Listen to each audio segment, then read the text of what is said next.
and welcome all of our listeners to The Wheel of Mind, the Wheel of Time point of view reread podcast.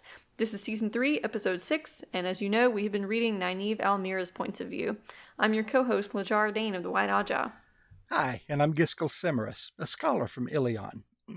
For any new listeners to our series, I'll remind you once again that The Wheel of Mind is an in-depth character reread podcast, and we will drop spoilers at random times. We try to give you some warning of this, but this show is for those who have already read the series, and this is your probably only spoiler warning. Now today we're going to be looking at The Shadow Rising, chapters 54 and 55. This is our last Shadow Rising episode, and I will get us started with my summary of Chapter 54, Into the Palace, which opens with an Elaine perspective. On a cart, they're on their way into the Panarch's palace in Tenchico, and the party snuck into the palace under the guise of delivering some Saldean ice peppers to the kitchens, while the men stayed outside, ready to start a riot as a distraction. After they made the pepper delivery, which I really wish I could have some of those, dying for some ice peppers, please cultivate them, Wheel of Time fans, the women changed clothes and posed as servants. Nynaeve wandered off with a feather duster toward the museum, whereas Elaine and Ekianan started carrying food out of the kitchens, supposedly for Lady Ispan, but really to find the Panarch. In the museum, Nynaeve got to work dusting right away to keep her cover, but worried that someone could walk in at any time. As she approached the bracelet and necklace combo that radiated sadness, that is exactly what happened. The face of the woman who walked in seemed so familiar. Moghedien, she realized with a chill. In the blink of an eye, the two began a fierce duel with Saidar, with the Forsaken throwing weaves of compulsion that the former village wisdom sliced. She threw her own weaves back at Moghedien, sharp ones that would not only shield, but still the woman, if they fell true. Moghedien gave her more of the same, and they kept splitting each other's weaves at the last moment. After some time, Nynaeve realized the other woman was struggling as much as she was, and that they must have been evenly matched in the power. Quote, a man who came in then, or any woman unable to channel, would have seen only two women facing each other across the white silk rope from a distance of less than 10 feet. Two women staring at one another in a vast hall full of strange things. They would have seen nothing to say it was a duel. No leaping about and hacking with swords as men would do. Nothing smashed or broken. Just two women standing there. But a duel all the same, and maybe to the death, against one of the Forsaken. End quote. Due to the exhaustion from such extensive channeling, Moghedien tried distracting her opponent with a monologue, with some threats, an explanation of the bracelet's danger, and some about how unbelievably advanced the Age of Legends civilization really had been. Nynaeve tuned most of it out while she thought of some other way of distracting Moghedien to get enough of an edge with the power to shield her. Thinking quickly, she faked exhaustion and threw the sad bracelets right in the other woman's face, startling her just enough to disrupt her channeling and for Nynaeve to weave a shield, which unfortunately did not still her, but she was able to tie it off. She wrapped the woman in flows of air when she tried running away, and she disgusted herself by making threats that Moghedien seemed to find credible. Nynaeve found and grabbed the seals of the Dark One's prison from its case and the sad bracelets from the floor, but now what? There wasn't a way that Nynaeve could think of to sneak Moghedien out of there to bring her to trial. She had to leave her. But that silent, invisible channeling duel had drawn the Black Aja members, including Jean Cade, who had the balefire Terangrial, which she aimed at Nynaeve and fired. Nynaeve dodged a couple of the balefire assaults, escaping the museum briefly, while Moghedien screamed around her air gag. When Nynaeve returned to the museum, she found many priceless artifacts had been removed from the pattern. Some masonry was tumbling down, and Moghedien was nowhere to be seen. Neither was Jean Cade, who might be too exhausted to channel, might not, she might be dead, there's no way to know. Nynaeve headed toward the meeting place, hoping that Elaine had run into no trouble so they could leave as planned. And thus ends Chapter 54, Into the Palace. Alrighty. This is one of those where I was trying hard not to squeal as you went through the chapter. I do love this chapter. This has stuck out in my mind ever since I first read the series, and it's one I anticipate every time I'm going through the rereads or as we came through it here in our show, because just seeing that Nynaeve threw around this kind of power. And then the book even, has that little moment where it describes if anyone else walked in, you just see two women staring at one another. Nothing, Yeah, nothing big iconic. going on. They're just glaring at one another. And I love the imagery of that. And that's one that I really uh, am very excited to see someday on the screen. Um, Yes, I think it's, the scene that's given us readers as many clues as we could come up with about what channeling may look like in the show, depending on the point of view of the camera. right. So many of us have imagined already that there are going to be these scenes that might flip back and forth, showing us what the channelers are seeing, or just showing us, it looks like nothing if you're kind of from the point of view of a non-channeler. Right. Now we know that the show doesn't take these intimate, can't take these intimate points of view in somebody's head in the same way that the book can, but many shows accomplish something similar when some characters can have hallucinations or see ghosts or speak different languages and things like that and end up pulling it off. And this is the scene I hear referenced the most that gives us some clue of what that might look like. Yes, exactly. So yeah, very excited for that. Anyway, back to our chapter. Um, Nynaeve and Elaine, they came up with a very good plan here. And I like Mm-hmm. that um, because the things that made it good is it covered all the main points. It had an escape plan, not just what we're going to go in and do, but how we're going to get out afterwards, where we're going to meet, the distraction of the riots, all of these things, all of these elements worked together for the plan. And yet they still left wiggle room in the plan because they knew nothing would go perfectly. So that's, I guess, good to see a lot of maturity there in the way they came up with the plan. And Yes. as well, when Bail Domon and Tom had some things they wanted to add to it. Now, of course, the girls would not let you know, would not let anyone talk them out of the plan. But when they had things to add that made sense, they incorporated it in. So it really, I think this shows a lot of maturity on their part, Nynaeve's part, and Elaine's both, that they came up with a good idea, yet they were flexible enough to listen to other input and come up with a plan that was actually very much like a military plan. So, Mm-hmm. even though they don't have a head for those kind of things. So then allowing Egyanan to go with them again, that shows a little bit of that flexibility. Nynaeve was dead set against letting Egyanan have anything to do with it because she didn't like the woman. She's very upset when she found out she was Seanchan, and really wants to have nothing to do with her. And we'll see that change a little bit as this goes on. But um, and then of course we get to that iconic duel, which I don't know. It's one of those things in my head canon. I have to wonder whether or not the Mercedes symbol was destroyed by the Bellfire. But anyway, Oh, right. it's, it's one of the things I want to last. Mm-hmm. But anyway, so I want to compare the tactics that Nynaeve and Moghedien used. Both of them walked in disguised as servants. Obviously, from Moghedien's point of view, it was not just a mask of mirrors. She had adopted a servant's garb so she could walk about the palace freely and not worry about it. Now, she did use the mask of mirrors to change her appearance a little bit. Nynaeve Mm-hmm. didn't do such a thing at this point, but Nynaeve walks in with her feather duster, excuse me, trying to look busy, trying to look like a servant.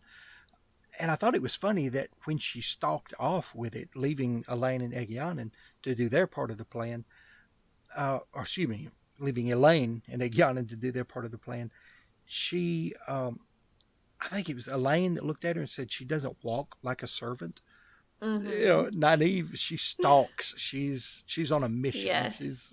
She does it. But the funny part about that too is that nobody ended up stopping Nynaeve, thinking she had no business being where she was. Right, Yet Elaine was the one that got stopped. She's so judgmental about, oh, Nynaeve doesn't look like a servant. But then right. she ends up curtsying at the, The mistress cook. of the kitchen's equivalent in this place, and she thinks she's mocking her. Right, right. um, she has really no understanding of the etiquette for, common people Right, instead right. of nobility. Yeah, she was even confused by it. Elaine thought, well, that I know I've seen women curtsy just like that to me. Well, yes, you're the daughter heir. This is a cook. Different levels. So she just has no Yeah, so concept of that, right? Nynaeve's body language may have just come off as a confident servant. Right. These people are always making such a mess. I'm off to go clean up after them again. Right. I don't know. She Yeah. passed, Yes. or it may just been nobody was looking at that moment. Maybe Nynaeve was doing a bad job of it, but just nobody ended But up looking at her. perhaps someone did start to approach her. She glared at them until they turned and walked away. I mean, that's altogether Right? possible. So, Very believable. yes. So, anyway, but she goes in there. She's acting as a servant. Now, Mogideon comes in with the same or similar disguise, but she doesn't look like she's busy. She doesn't have anything in her hand. She doesn't really have any excuse to be in there. And that's really Mm-hmm. what gave her away. Because she walked in Yeah. with the mask of mirrors. She looked familiar, but she didn't look like Mogideon. And just as she starts to use some light compulsion on Nynaeve, that's when Nynaeve realizes who she is, and they both, embrace the source and begin their duel. So, I just thought that was cool that Nynaeve really thought this through better than Mogideon, who's supposed to be, the Yeah. spider that So hides where nobody sneaky. sees her. Yes, but no, she's very bad at acting a servant. Nynaeve was much less bad at it, we should say. So I liked, and she may have actually been very good at it, but for whatever case, at least she had a feather duster and was looking like she had a reason to be there. But the fact that Mogideon walked in with nothing, was doing nothing, just approaching her, really that gave her away. Her body language gave her away. Then we see, the duel starts, and we see Nynaeve learn these weaves with just supernatural speed. Now, we've already seen that she learns a weave just by seeing it oftentimes once, but, she tries to throw a weave at Mogideon. Mogideon cuts it with a flow of spirit. So now immediately, Nynaeve not only knows how to do that, but seems very adept at it. Because as Mogideon attacks her, she's cutting these weaves right and left. She's doing it Yeah. flawlessly, because had she missed one, she would have been stealed, or would have been captured, would have been killed, whatever Mogideon chosen to do to her. So she does it so many times throughout the story and so quickly. I've kind of got this opinion that she's not learning the weaves that quickly so much as remembering the weaves that quickly. Um, sort of like with Egwene, with um, Matt Cawthon, early on in the series Mm-hmm. when Moiraine is telling them, Mm. the old blood sings in Manetheren, and how they seem to have a Mm-hmm. connection to their past lives. I wonder if Nynaeve does not as well. Maybe not as strong a connection. She's not speaking in the old tongue, or doesn't seem to almost understand words in the old tongue. But Mm. I wonder if she were not, in an earlier life, a very strong channeler, and she is remembering Mm. weaves like this that she's seen before. Or at least it's almost there. It's just below conscious level. So when she sees it one time, boom, she's nailed it. She knows that weave. She doesn't have to think about it. She doesn't have to practice it. She knows it. So she's sort of pulling up these past life memories, so to speak. That's really interesting. I haven't really thought about that, but it makes sense. A lot of the people that we see learn things suspiciously quickly in this series do have some kind of, you know, I would say like trans lifetime predisposition. Right, They right. have something that crosses different rebirths that is helping them out in some way, or otherwise some kind of supernatural boost from old memories in Matt's case. When you said that she doesn't have that propensity for the old tongue like Egwene and Matt do, I just had a little epiphany about that. That's sort of putting some puzzle pieces into my headcanon for me. I could see Nynaeve wouldn't be particularly linguistically gifted. Now, most people aren't speaking different languages from each other in the Wheel of Time, but we do get references every now and then to people's accents, and I could see that Nynaeve's accent probably doesn't change quite as much as some of the other folks, Right. because she stays a lot more grounded in her Two Rivers-ness, and Yes. maybe she kind of sticks out a little bit more because of that.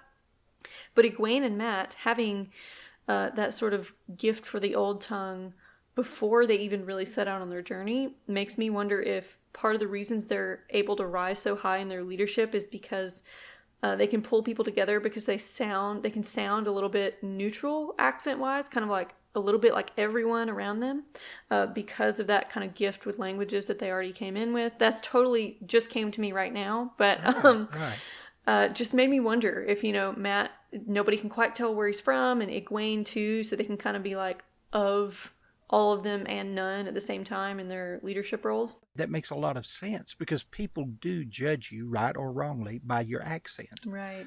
I think that's one reason so many people love me. I don't have an accent. Exactly. Right. I apologize. Keep going, please. Just totally. I mean, that could be received pronunciation from across the pond, right? Yes. I speak the Queen's proper English. Indeed. But Nynaeve is gifted in weaves and learning weaves pretty quickly. Now, in the beginning with her channeling, it was described by other people as being a little more crude, just kind of brute force stuff. She wasn't quite as creative with it. Right. But it's almost like getting into these situations with some other more powerful channelers might be triggering those memories a little more. Is kind of how I think about it, because Rand wasn't doing anything sophisticated with his first channeling attempts either. Right. He was doing pretty routine stuff, like his first one was reducing Bella's fatigue so she could run faster when they were escaping. So he wasn't doing anything particularly wild until the very end of Eye of the World, when they really start encountering some ancient stuff that will be bringing that back up. So I could absolutely see it about Nynaeve. It also explains another pattern I see with her, where skills that you would think would be related to each other just seems like they would tap into the same kind of brain power to me. Yes.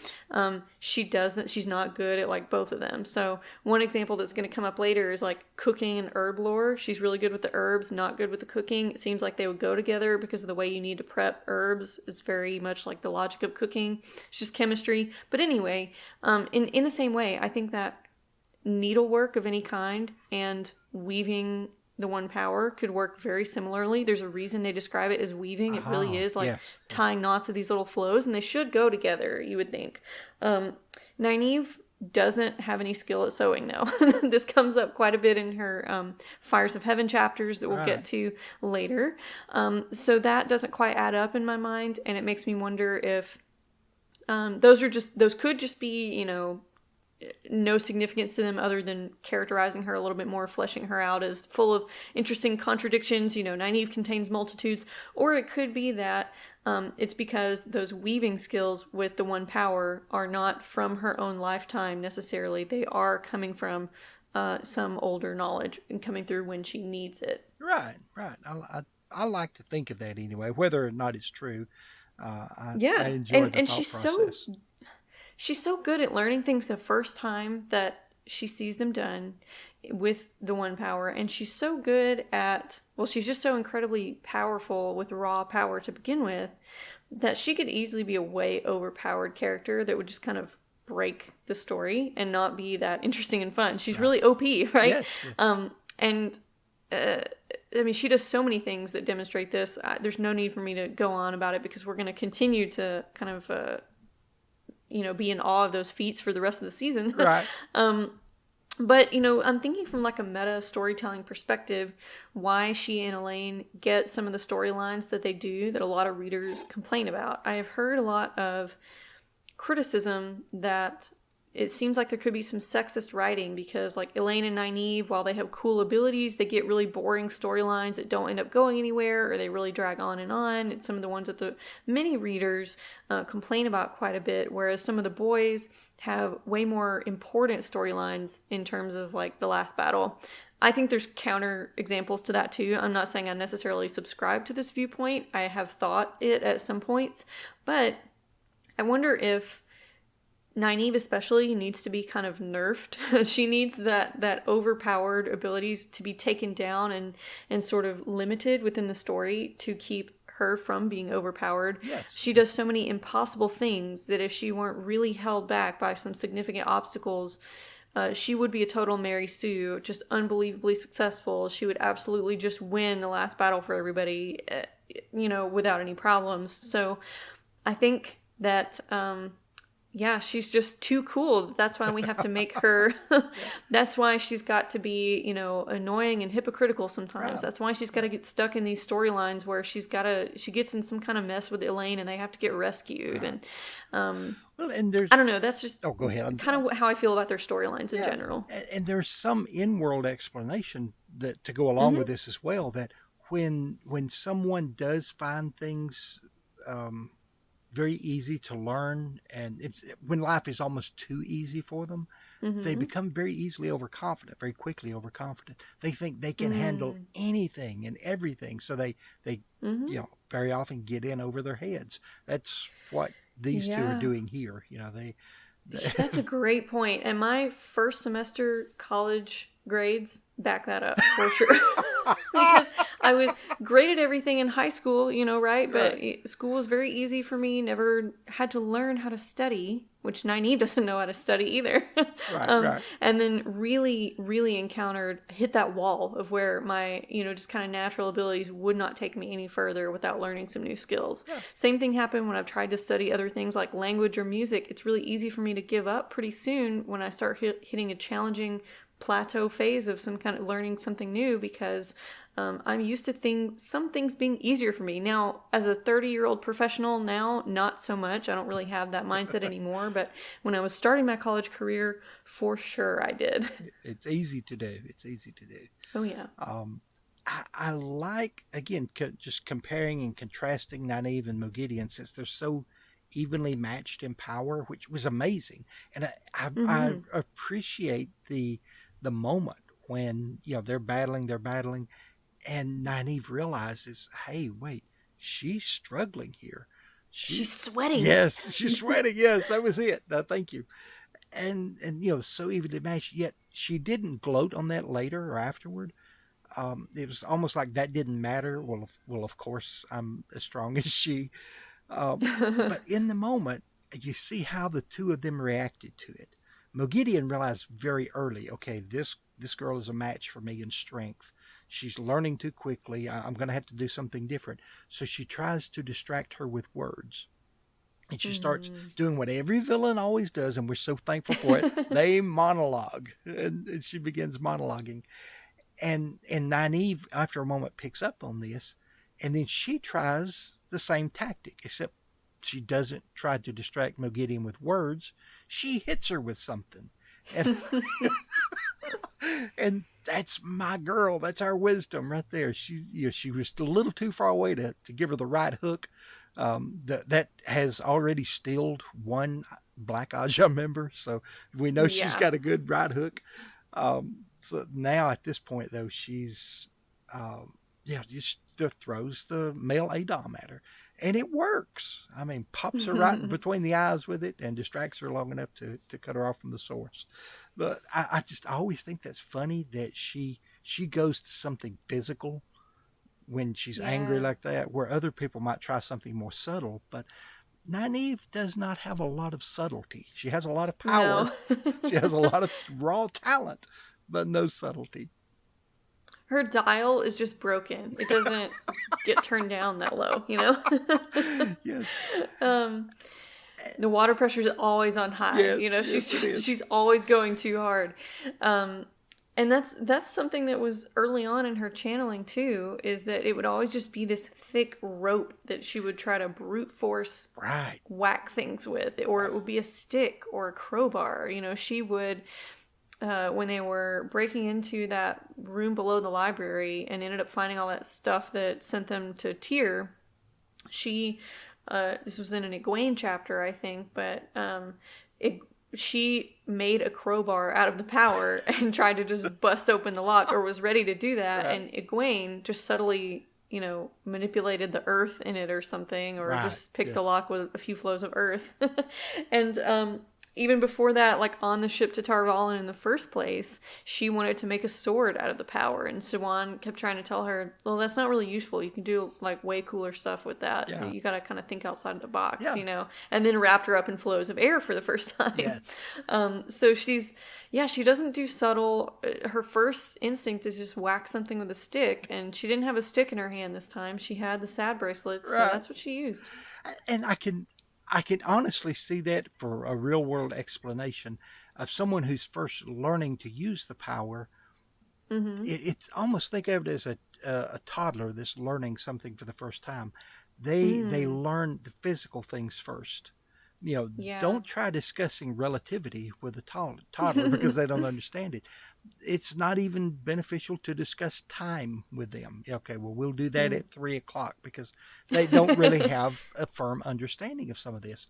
But you talk about physical things. Oh, this is your hand. Mm-hmm. This is, this is your toys here. You talk about physical things, and eventually, as they develop, they get to where they can handle concepts that are non-physical. I'm sure there's much better ways of describing this. You're probably better at it than I am, but this is Oh just no, my I thought think I process. totally get what you're saying. And my area of study isn't child development anyway, so Right. I don't remember all the words for that anyway. So Okay. we're totally on the same wavelength here. I hope Right. our listeners are. And it also reminds me of, just anecdotally too, the way a lot of people um, behave when they're first learning a martial art, Yes. Yes. especially children, where they want to just kind of whack stuff. They want to chop things, they Right. want to do the kicks, but you have to learn a lot of subtle balance with your body. Pay attention to where your feet are aligned relative to your knees, and Yes. keep your elbows tight into your body, and those types of things that are very difficult and subtle foundations that you have to have. But when people first go into it, they just do those punches that just, where their elbow swings way out, and Right. you know um, they don't have a lot of like body awareness, and a Right. lot of awareness of all the ways that they can use their power of their body most efficiently, instead of just whacking stuff where you're wasting a bunch of energy. And I think that's how Nynaeve started out, but when she sees somebody do it differently, she adapts to that extremely Yes. quickly. Yes. And that was the point I was going to bring up. I would expect any channeler to start out with trying to brute force a lot of stuff Mm-hmm. as they can, and then they begin to learn the nuances and the finer points of things. And we see that to a degree with Nynaeve, just as you would expect to with anyone first learning to channel, of learning how to be more careful and subtle and aware. And yet, at when she walks over to the seal after she has already won the battle with Mogideon, and it's not there. She's looking on the shelf, and there where it's supposed to be, there's a figurine, and she looks close, and she kind of sees the tiny weaves of that mask of mirror Mm. spell on it, and she had to look at it close. But that's one of the things that again makes me tend to think she's remembering certain things as much as Mm. learning new things, because she not only has a lot of strength, a lot of power, she has control very quickly, as you stated, or gains control very quickly, and then all these subtle things with these tiny weaves that she perceives that's an illusion, not a solid thing. Just as when she's um, studying people's minds who've been under compulsion, and she began to weave counter spells or counter weaves against those. Um, Other healers can't even see that when they delve a person, but she could see Yeah. these. It's almost like she has this, the super MRI ability Yeah. when she's delving someone, she can see fine details. So she not only has a lot of strength, but she has the ability to see the finer details that other people don't, once she knows those details are there. Now beforehand, she's just bull in a china shop. She's trying to do everything Yeah. with her brute force, but she very quickly begins to learn those things, and I find that fascinating about her. That she can see through some of these weaves when she knows to look for it, and begin to see these very subtle things in the mind that are really not there. I mean, it's not something physical you can see when you delve a person's mind. It's not a brain injury, a compulsion isn't, but she's still able to visualize this and see what the weaves have done, and know that she can't pull those out, but instead she has to do the opposite weave and lay it on top of it. And I Mm-hmm. find that very fascinating. Again, I think of her as a very powerful, or having once been a very powerful Age of Legends channeler. Yeah. Perhaps someone who, uh, you know, fought Mogideon in the that war, the war power. We don't know that. Again, that's just complete conjecture. But she picks up on these things very quickly. Well, it reminded me of Nynaeve's similarities not only to Mogideon, they are set up as foils where they have some similarities, and we could see seeds of Nynaeve's personality traits that could have led to such a dark path. But it's also bringing us similarities to Grendel, who was an Age of Legends psychologist, basically, Right, a yes. therapist of some kind, knew a lot about the brain, could treat brain diseases incredibly well that nobody else could heal. And Nynaeve can undo Grendel-style compulsion, her subtler forms of it anyway, when you haven't just totally, destroyed somebody's mind. Right. So it makes me wonder if she's tapping into some knowledge from that time, but I don't know, maybe to even give her credit in her own right, she's just maybe a little creative in the way that she delves and in what she looks for. And Very true. Even if it's not skills from a past life, maybe she's the type of person who would have explored and developed those type of skills given the appropriate technology with the power anyway. Just kind of like the strange people in the history of science in our age who first decided to try to look for tiny animals under a microscope and things like that, that nobody else could see. Nynaeve is just thinking a little bit outside of the box when it comes to the body, I think. Oh, that's very true. I like that. That's see, just because we occasionally play Forsaken's advocate, don't mean there's not a good purpose behind it. We could come up with some good theories here. But I like what you said about the fact they kind of nerfed them, she and Elaine, to keep them from being too powerful. Even though, again, we see Nynaeve helps cleanse the taint. Nynaeve, is there with the Kalendor at the end, making sure things go right and using that considerable power that she has. So, yeah, she is very powerful. And of course, the first several books here, she's also nerfed by the fact that she can't channel until she gets angry. And I think that's a necessary thing to hold her back at times and keep the story more interesting. So, in Nynaeve points of view, I think this is the only time, only the second time that she's intentionally made herself angry so that she could channel. And she started doing that, like her fuel for it was thinking about her hatred of Aes Sedai, which she has kind of been softening on, we've seen so far. So I'm not sure to what degree she genuinely believes the stuff that she is saying to herself. She's thinking how much she hates Moiraine and Aes Sedai, and thinks about how bad, the Aes Sedai plots for Rand could be nearly as bad as the Black Aja with the sad bracelets and how they want to manipulate him. The sad bracelets being the male Adon, by the way. That's an old fandom term for it. Yes.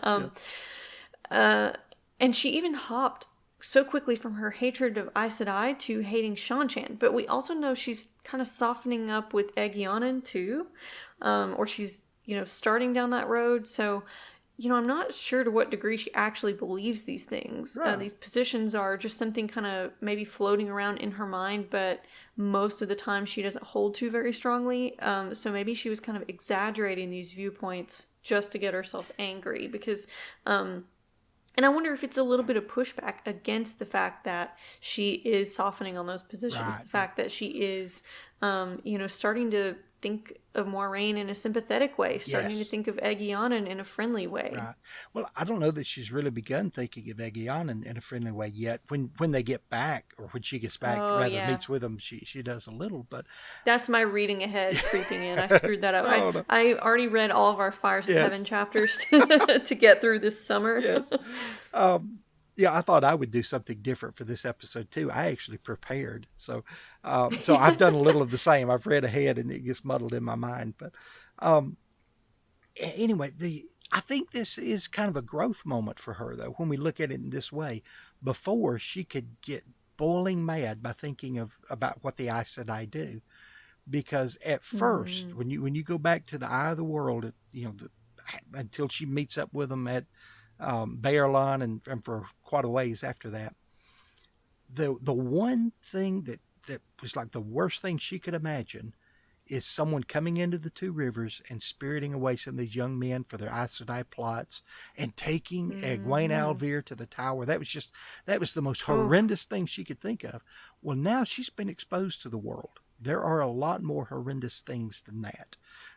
And one of those things is the Xianchan and how they collar women and how they treat women who Yeah. can channel.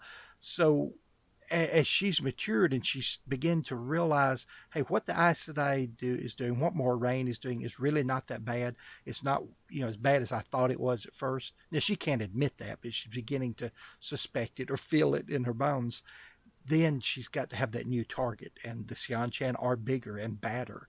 And there will be even other Yes. things later on that are worse. There are always injustices in the world, but from her tiny village point of view, what she thought was the greatest injustice is by far not the worst thing she has seen now at this point in her life. So yeah, has to back up and find something else. And the Xianchan right now is that focus. But as we'll see in a few minutes, that one won't work for long either, because it's easier to hate someone when you don't know them. There was a radio talk show host, a local one, years ago. He would say, I think it's something like, it's hard to hate someone when you're hugging them. And that's something that stuck in my mind for a long time. If you actually take the time to get to know somebody and will be friendly to them, it becomes very difficult to hate them. And we begin to see a little of that here in just a bit. But that's all I've got on this, though. I did like that growth moment, though, of her, having to come up with something worse, because Moraine is not the bad guy anymore, even in Nynaeve's mind. Yeah, that was a really you really helped me frame her thoughts there, and help pave the way for a lot of future discussions in our upcoming episodes. All right. Well, I'll quit distracting us then, and I'll go ahead on to chapter 55, Into the Deep. Nynaeve did her best to rush through the milling throng of people in the palace to her meeting with Elaine. She had seen two of the Black Sisters far down a hallway, but they did not see her. Nynaeve decided she was too tired to deal with them right now, and anyway, she was in too big a hurry. Meeting up with Elaine and Egyanin at last, Nynaeve was surprised to find out that Egyanin had almost come to look for her. What? Egyanin cared? Anyway, Nynaeve uncharacteristically apologized for almost blowing the whole plan by capturing Moghedien.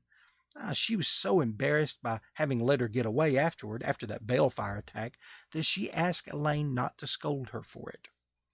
Amathera was there with them, and she seemed unnaturally obedient to Elaine. It seemed that Elaine had been forced to scold her a bit after Amathera had tried to escape and rouse the Palace Legion. But there was no time to deal with any of that now, as Julian Sandar had just then managed to pick the lock on the outer door, and the four women stepped out of the palace and into the middle of a riot.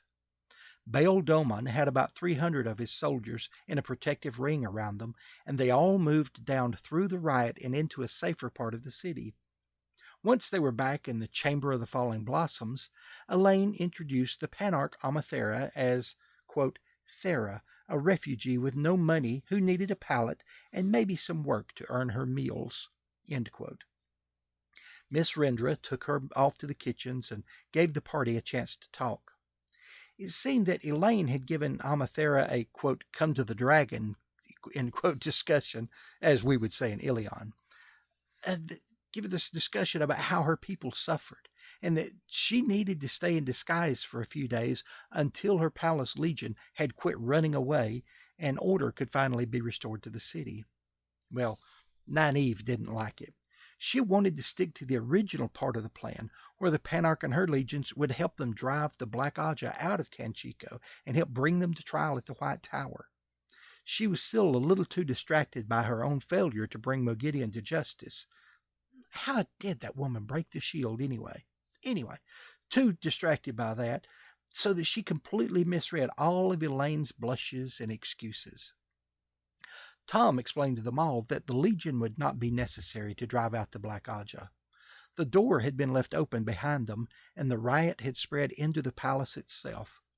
The people there would be fed once they had raided those storerooms filled with food, and the Black Sisters would not stay in a ruined and possibly burned out palace. So Nynaeve showed them the sad bracelets and the seal to the Dark One's prison, which was one of only 4 remaining seals. And they all discovered that channelers were the only ones who could sense the sorrow and pain in those bracelets when they touched them. She had Elaine try to melt them, but it seemed that Mogideon was telling the truth when she had said that those bracelets were a form of Quindiar and could not be destroyed. So she asked Baal Domon to take them and drop them into the deepest part of the ocean that he could find. One thing I noticed in this chapter that connects it to the previous one pretty well is thinking about Nynaeve's anger and how it facilitates her channeling. So in the last chapter, she was able to keep herself consistently angry enough so she could access Saidar on top of all the effort that the actual channeling took. So that was a lot of kind of emotional and mental, spiritual effort she was putting forth there. And I really fully appreciated it more when I read this chapter where she was afraid for Elaine, so that caused her anger and then Saidar to slip away from her. So it kind of, I'd forgotten how she must have been sustaining that anger in the previous chapter and how effortful that must be when I saw how she wasn't able to do it at one point in this chapter. And I didn't catch that.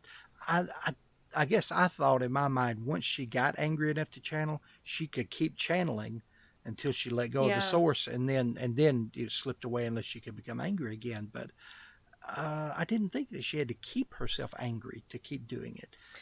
Well, it may just be that if she's not actively holding it, and then she kind of loses the anger, then she has to, channel some more into her that she can't access it anymore. But either way, there's several times where fear prevents her from accessing it, and that does happen here. So she at least had to summon a lot of anger, I guess, even if she wasn't having to sustain it. I'm gonna have to read a little more closely for that in our upcoming chapters, I think.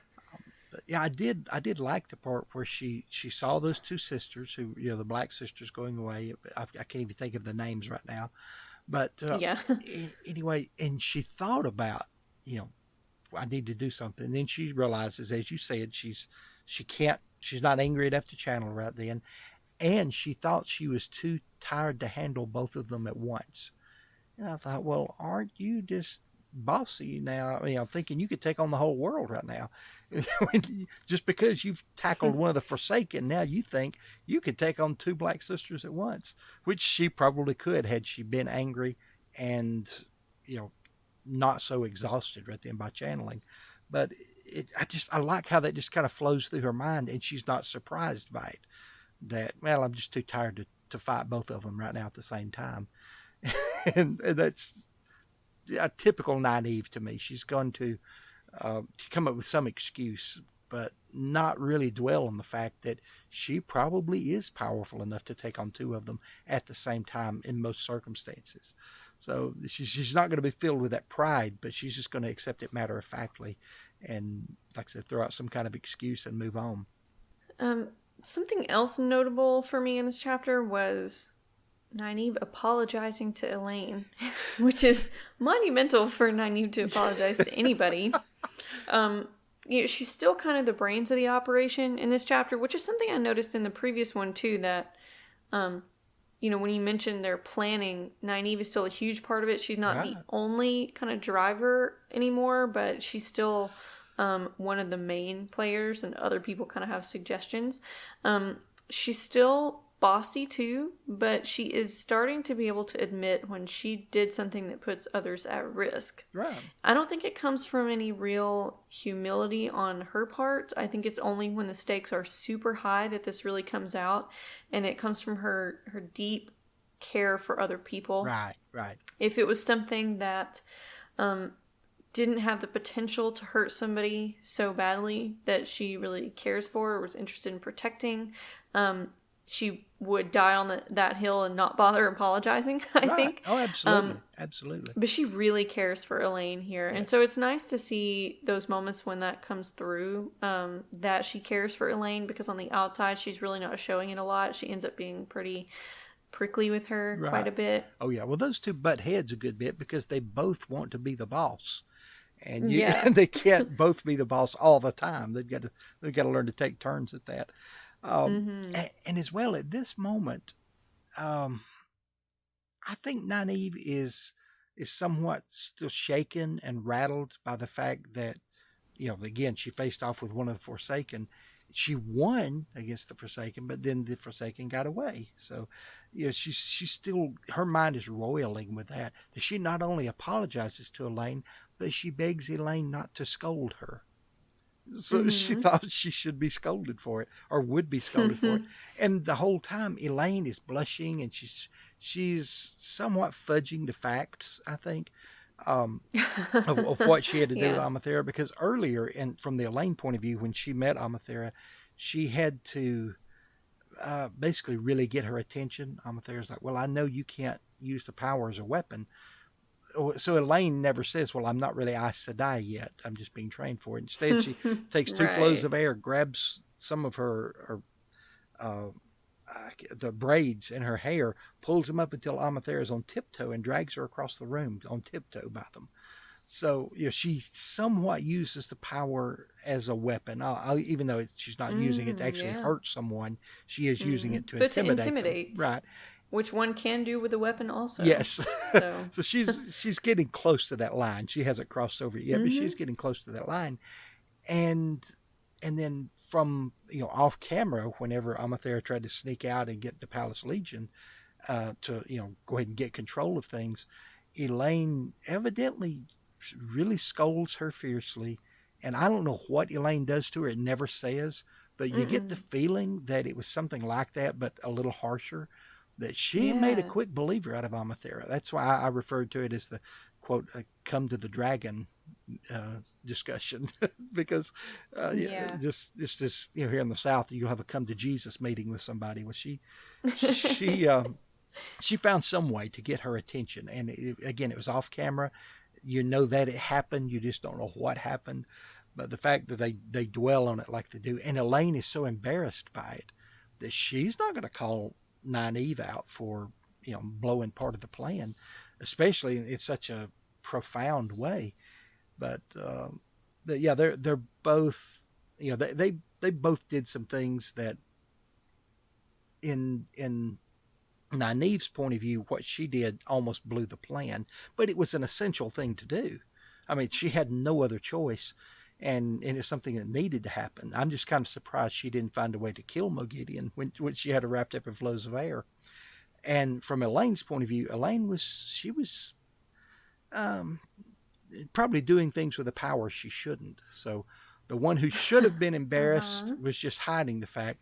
The one who should not have been embarrassed was making, not making excuses. She was asking forgiveness and expecting to be scolded. So it's really funny Yeah. to view this as an outsider and know, more of the facts than either one of them, and yet to see this go round and round, I find it very funny, very ironic. Mm-hmm. And the what you're talking about with Elaine's use of the power with Amathera, again, some of it off page, so we're a little unsure about what happened. It brings up for me the types of things that Aes Sedai do, even though they have taken that oath about not making weapons or Yes. harming people with the power, etc. It it makes me wonder. It kind of speaks to what those Aes Sedai consider to be violence and what they don't, because they whip each other all the time. Yes. Yes. They intimidate people quite a bit. They do physical types of intimidation quite a bit. Yet they're able to get away with it because the oaths are really open to their interpretation. The oath rod really prevents them from doing something that they believe violates that oath. So they can speak something that is untrue if they believe it to be true, Right. for example. Right. And so that just goes to show for them what they consider to be violent. And I think the things that Elaine was doing are things that Aes Sedai do, even with the oaths, depending on their viewpoints. And so it's just interesting how it shows us again how the whipping type stuff is very ubiquitous across like all of these cultures and Right. not seen to be violent. It's just kind of a normal part of instruction in so Right. many contexts. It's interesting. That's like a baked in part of the world that nobody really Right. questions. Yeah. I know we discussed something similar to that once, and it was really eye opening to me when you brought it up then. Yeah, that they do use the power as a weapon at times, but it's all according to your interpretation of a weapon. Something to Mm-hmm. get someone's attention and teach them a lesson is not a weapon, even if it causes them pain. something that will cause permanent damage to someone or possibly kill someone would be Mm. considered a weapon. But again, Yeah. all of that's open to interpretation. You can do that, uh, but it's according to your intent, and that's something very hard to read and very. Um, I'm interested in how the oath rod interacts with the human psyche to decide Yeah. that. I would guess it would be within the mind of the person themselves. But Mm-hmm. you remember in New Spring when Moiraine used the ropes of air to kind of tie up and bind a person who Mm-hmm. who had shot Lan with an arrow, and she's intention to capture him. Lan fires back and it strikes the guy. So she Yeah. almost like passed out from it because it Mm. was it was very close to the edge of her using the power as a weapon so that guy could be killed, or holding him still so he couldn't dodge or run when Lan was firing an arrow at him. That's not her intention. That's not what she wanted to do. But once it happened retroactively, she almost lost it, and I Yeah. found that interesting. And I personally I like to explore that line of it's not the oath rod exerting an outside force upon you. It's making some inward things happen that I don't know. It's hard to say because the oath rod doesn't decide what is a weapon and what is not, but you do. And Mm-hmm. I would think that like if you use whips of air to beat an Aes Sedai enough that she came to think of that as a weapon, she couldn't use it like that anymore, or Mm-hmm. something like that. But I don't know. They have it done to them so much as novices and accepted that they don't seem to think of it as a weapon though. But, Right. and I know we're getting a little off topic, but that is what we do best. Let's be Of honest with ourselves. course. Even when we are prepped way ahead of time, folks, we're still on brand. Oh yeah. Good to know that, your favorite parts of what we do stay the same. Because those of you who've been sticking with us this long, you obviously like that. Otherwise, I don't know why you're sticking around, Yeah. but I still appreciate the downloads. It may just be like watching a train wreck in slow motion. Oh my, or at least for my part of it. Uh, so the only other thing I have, and you may have more with this chapter, but the only other thing I have is Nynaeve is confused a little bit why Elaine keeps rubbing her feet. Now, of course, I think Yeah. I think part of this is kind of a distraction. So, okay, she's not going to see me blushing because, yeah, but I did some stuff I probably shouldn't have. But by the same token, um, you know, Nynaeve's a country girl. She was raised in the Two Yeah. Rivers. She probably ran barefoot a lot. And while Elaine is tough in many ways, Elaine is absolutely fearless, and I like her character. Um, but she was not raised in the country. I don't think she ran barefoot a lot because earlier Oh, on in no. the last chapter, in her perspective, she is really surprised when they get off the cart and they start carrying things into the palace. She's having to walk barefoot, and she's like, "These flagstones are tough. I never thought. I mean, even that thin slipper, I didn't think it would make that much of a difference." But Elaine, walking barefoot, hurt her feet. She My really girl needs some arch support. right. She really exemplified the old term tenderfoot here. That just Yeah. walking around barefoot for just a little while made her feet hurt and ache and scraped and sore. And but she still, I think, is using the distraction to not have to look in Nynaeve's eyes. But I Probably. just found that very funny. I guess on a little more of a serious note, the only other note I had on this chapter was something I brought up in the previous one, got a little bit mixed up, is where Nynaeve is starting to recognize her common humanity with Aegyanan. It's the Yes. beginning of her road to, uh, you know, stopping the just kind of stereotyping, which I guess it's fair to stereotype a little more fair to stereotype somebody from a group that is like aggressively colonizing where you live. That's Right. probably a little fairer than just okay, other group I'm peacefully coexisting with, or I have power over, or have stereotypes about, or whatever. Um, there's reasons for that, certainly. But she's starting to see Egyanan as an individual and judge her based on her individual actions and not those of her empire, which I think is Right. really important for Nynaeve's character development, that she can see people as individuals like that.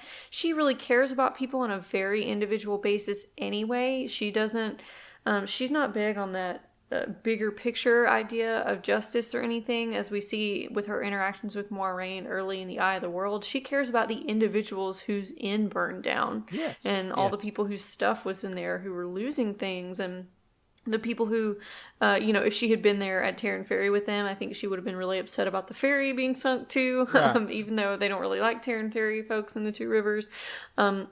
And Nynaeve is, or, Moiraine is like, sure, we'll take care of it. We'll give them money later. But, Nynaeve cares about that human cost now to the individuals instead of kind of sacrificing their well-being temporarily for her greater mission later. She's not very much of that mindset of take what you want and pay for it later in the way that Moiraine is, who's Right. extremely focused on this bigger picture of saving the world. Nynaeve is always reminding us of the very human cost. And so I think it's very consistent with that being who she is and who she ends up being for Rand later. Being that very one-on-one human connection for him back to his roots. Right. I think it's good for her early on at this point, or mid-series, I guess is about where we're getting now, starting to see Egyanan as this individual. And we had some Egyanan episodes in our interlude season we just had, and I see Egyanan as having been complicit in some atrocities. Nynaeve and Elaine may not know all of the details, but Nynaeve understands Egyanan never held a leash herself. Right. She never controlled somebody with an ADOM, even though she employed Suldam that were hers, and she owned Damane briefly. Mm-hmm. Nynaeve sees, okay, she didn't actually control a person herself in that way. She even admitted to herself that Egyanan showed more mercy to Bethaman than Nynaeve herself would have. I don't think she would have even she had a very hard time even stopping herself from being riled up enough to kill the two Suldam that she has encountered before, Right. Rena and Seta with Egwene and Elaine that one time. So I want to see whether she's able to generalize this mindset to other people she meets from other groups in the future, or if she kind of has to learn this, okay, judge the individual, not their group, Right. every time she meets somebody from a new group. But it's really good to see that finally happening for her. Now, she definitely will always judge their culture and how they dress. And, Yeah. all the indecent dresses these Terrabonders wear that she winds up loving, but still she she thinks they're indecent. I love Yeah. the judgmentalism, yet, oh, well, Land would love to see me in this. And I find this so hilarious. But now, one of the things you were talking about, where it comes, the difference between judging an individual and judging their empire or their society. I mean, that is important, and individuals bear some responsibility for the shaping of their society, for what takes place in their society. But mostly, in my mind anyway, mostly after they're made aware of the injustice of it. Growing up in a society like that, Egyanan, like most people, didn't think of it as injustice or wrong, or did really probably stopped to think about the way they practice slavery as being dehumanizing to people, even though it was very obviously. But if you never stop to think of that, never have it pointed out, you have some level of complicity, but not as much as when you knowingly take part in those things, and when you're making those things happen, when you're carrying out those injustices yourself. It may not be a good analogy, but you could think of it as people today, who they'll buy a diamond engagement ring, for someone they love. Yet some of these diamonds come from places where people are harmed and killed and things like that over obtaining these diamonds, and where some people are today being treated almost as slaves when they mine those diamonds. And so we have some level of complicity in that. But a lot of people are not aware of that. We have a big push toward buying electric vehicles, yet the mining that takes place for the rare earth elements to create these super batteries is destroying huge areas of land, and not only that, but poisoning the nearby land. And so things are being polluted terribly in certain countries as they're mining for sources of lithium and other things, oftentimes in very bad ways. There are good ways of mining and drilling for oil and gas, and there's bad ways of doing it. Um, so how much complicity do we have in that? So there are many things that happen in society that we don't think about until it's brought to your attention, and then you can begin to try to rectify that and try to change that. I don't see where Egyanan really tried to change it, although she does dedicate her life to making amends for some of her sins, for some of the things that she did do wrong in breaking her word, Mm-hmm. and in being a part of the reason this Adam was not sunk into the bottom of the ocean. So she does what she can to make amends for that, but not for the slavery and everything as a whole in her society. Yet she does buy and free one slave.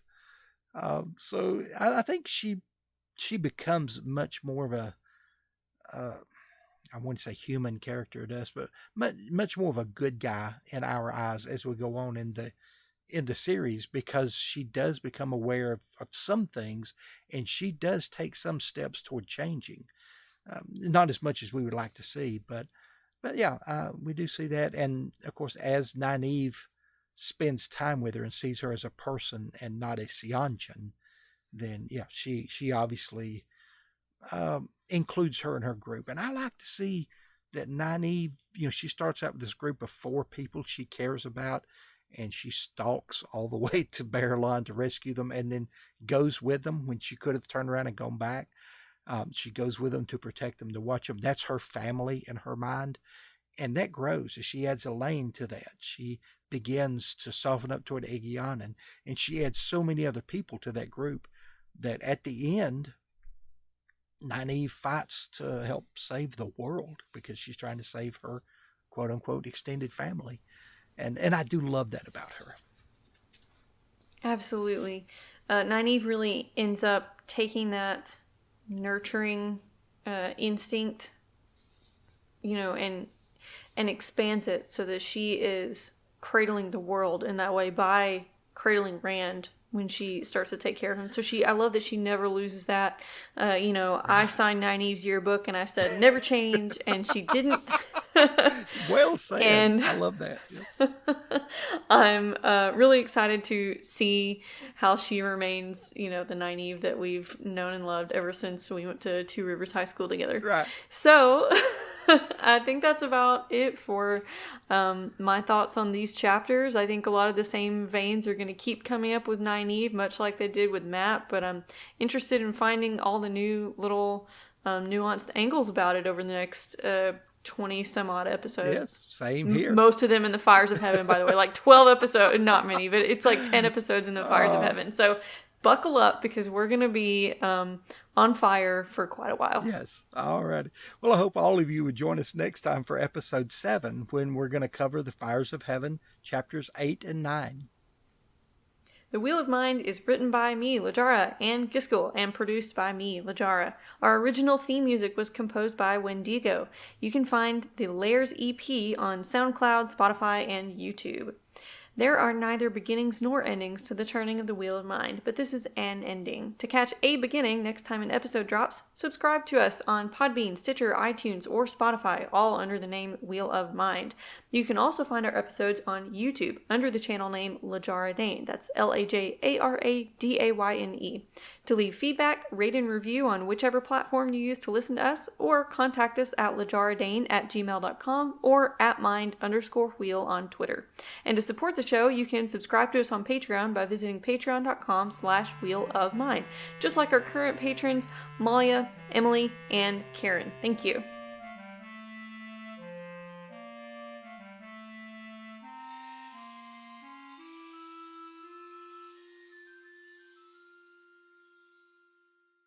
Well, I will probably be remembering quite a bit about this live.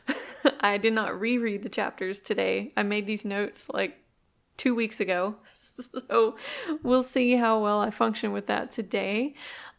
It was nice just to not have to do any prep for this. on the holiday, though, because we're recording this July 4th. For those of you outside the U.S., that's our Independence Day. We like to, have a lot of time outdoors and that kind of stuff. So, have you done anything for the holiday? No, not yet. Not yet. We have bought some fireworks. We're ready for that tonight. Oh, fun. So, but no, nothing yet. So.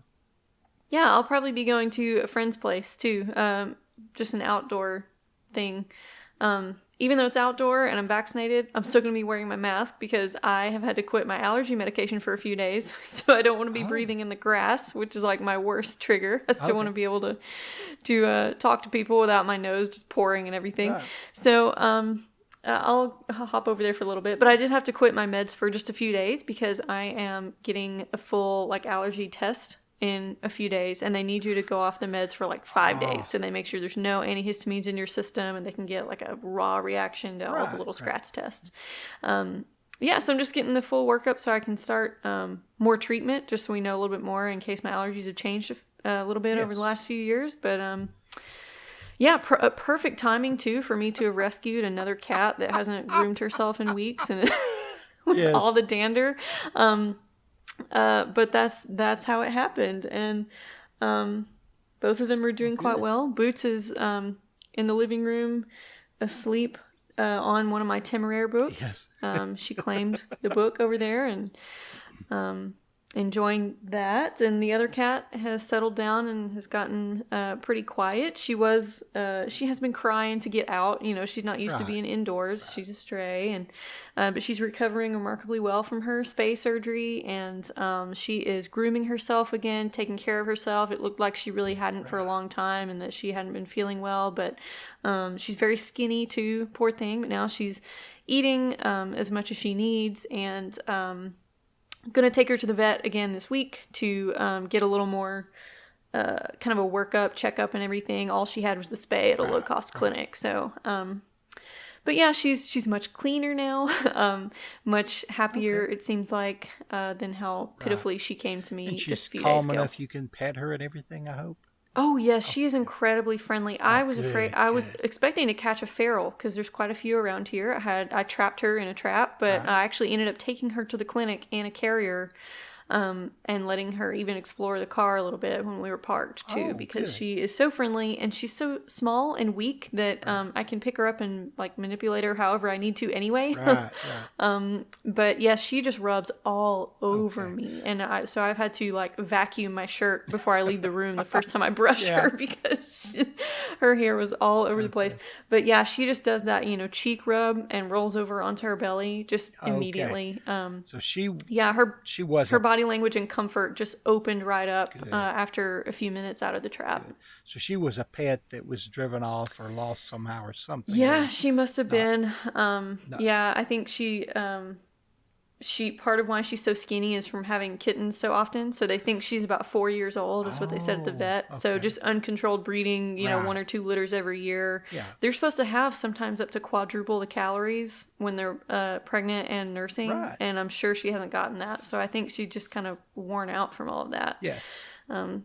Yeah, finally getting to rest and hopefully fatten up a little bit soon. Very good, very good. Well, and this will give you a chance to give her some mother's milk in a cup. Yes. Sorry.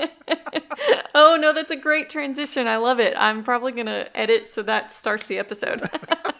We're just going to come out with the most explicit swear that it won't be tagged as explicit in any of our countries in this age. Right. So that's a fun way to kick things off. Thanks for bringing us back to the third age to get us in the right mindset. And welcome all of our listeners to the Wheel of Mind.